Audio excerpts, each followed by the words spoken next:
What'll it be? This kid of yours, or do I move to another agency?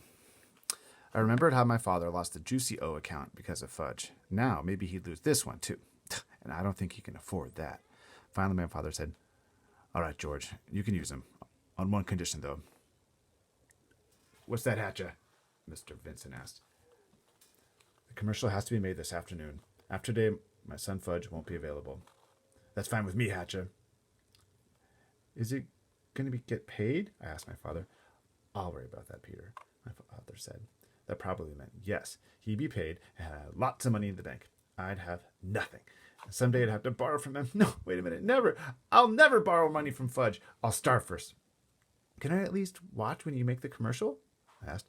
"Certainly," my father said. "You can watch the whole thing." I turned to Mr. Denberg. "Will Fudge be famous?" I asked. "No, not famous, but a lot of people will think he looks familiar."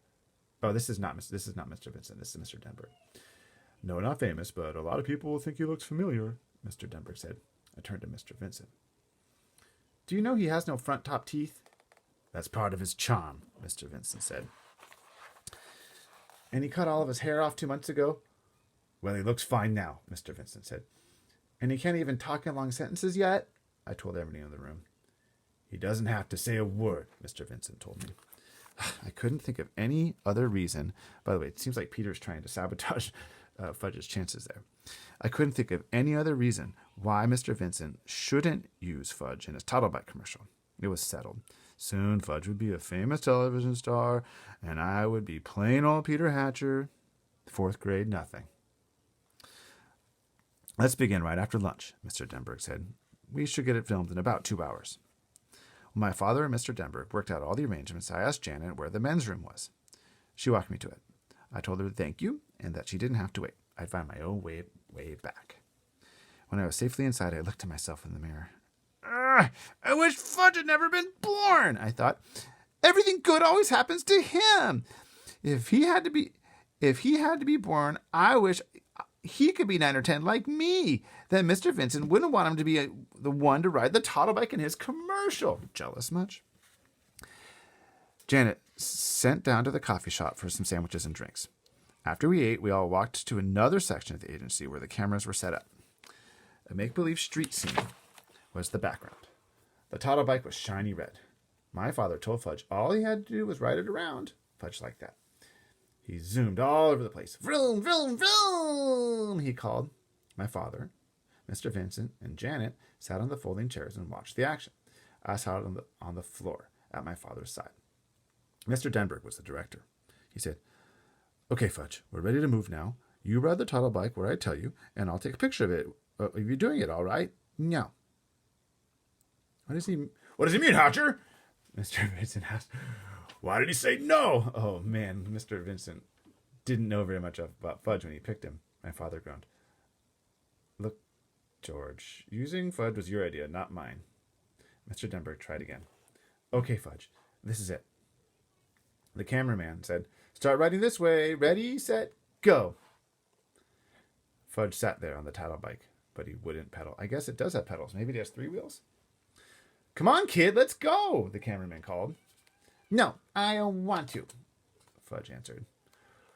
"What's with this kid, Mr. Hatcher?" the cameraman asked. "Fudge," my father said, "do what the nice man tells you to do." "No, don't have to," Janet whispered to my father. "How about some cookies, Mr. Hatcher?"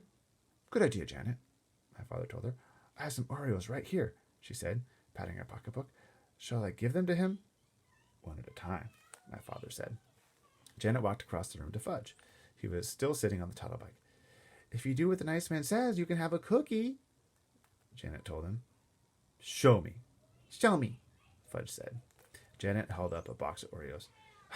She was really well prepared, I thought. She must eat all day long. What, with a cracker shaped like goldfish and a whole box of Oreos, too? I wondered what else she had in that pocketbook. That just means a purse. Don't you think that it's going to be Peter riding the bike and then Fudge copying him, just like the shoes? That's what that seems like. "Give me," Fudge said. Janet held up one cookie. Fudge reached for it, but Janet didn't let him get it. "If you do what the nice man says, you can have an Oreo, maybe even 2 or 3 Oreos." "First cookie," Fudge says. "First do what the nice man says," Janet told him. No, first cookie. Give him one, Janet, Mr. Denver called. We haven't got all day to fool around. They made the first mistake. They gave up the leverage. He's not going to do it. Janet gave Fudge one Oreo. He ate it up. Okay, kid. All ready now? The cameraman said. You ride over to me. Fudge didn't do it. Mr. Vincent was losing his patience. Hatcher, he hollered. You get that son of yours to ride my toddle bike or I'm taking my whole account away from you two and your agency. Must I remind you, George, using Fudge was your idea, not mine? Hatcher said. Forget about whose idea it was, Hatcher. He's your kid. You better get through to him now. I have an idea, my father said. He walked to a corner of the room and beckoned to the others. Mr. Denberg and Mr. Vincent gathered around him, along with the cameraman and Janet. They looked like a bunch of football players huddling together, talking about the next play. Soon my father called to me. Peter, would you join us, please? Sure, Dad. I said, what is it? Peter, we want you to ride the toddle bike for us. Show Fudge how it's done. But he already knows how to ride. I said, didn't you see him zooming around? He won't do it for the cameras, though, my father explained.